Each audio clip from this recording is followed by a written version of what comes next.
that I'm dressed in suits. I mean, that's a different way of looking at things. Thank you. Thank you, guys. Thank you.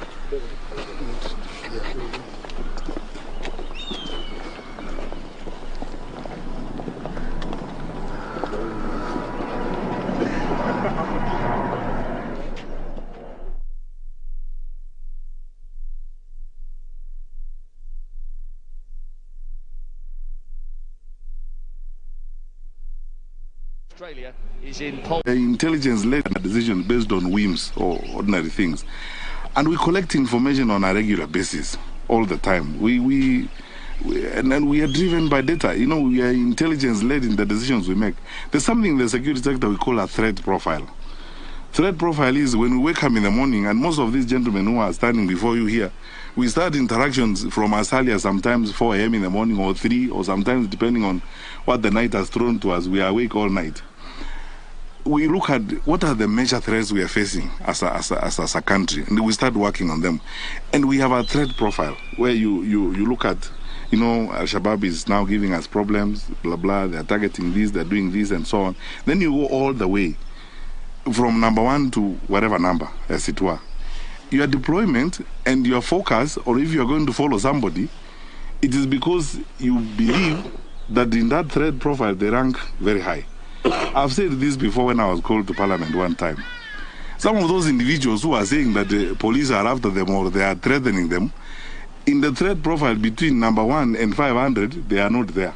Which means there are people, even a cockroach cannot spend time thinking about, because you see, they are of no threat to anybody. They are doing their job as politicians. They are talking. You know what wanaongea. And then talking is not a threat, because you see, that is what they are paid to do. Because if you are a politician, your practice is in kuongea, which means as you talk around, even a lizard passing around is not worried about you. So why should Imbowa deploy police officers after you? You are not a threat to anybody. In fact, if anything, you're only a threat to yourself. You're not a threat to anyone.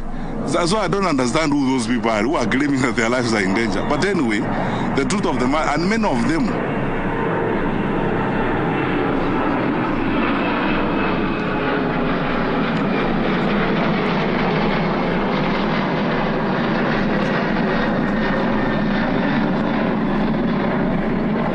sorry about that. I hope we'll finish before another plane.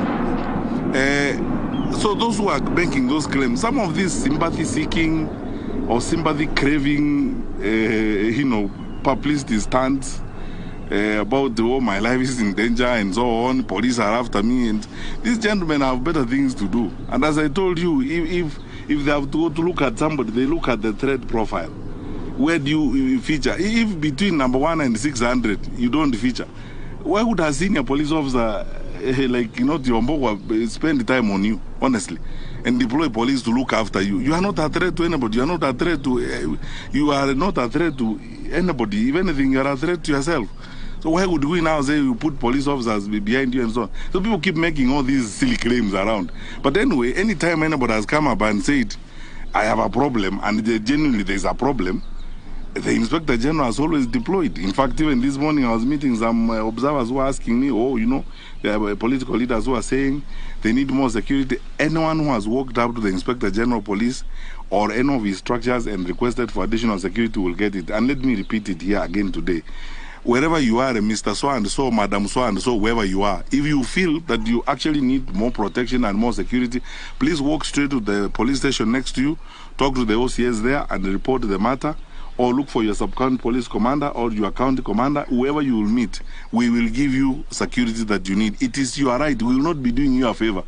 It is your right, and it's our duty to make sure that you are safe.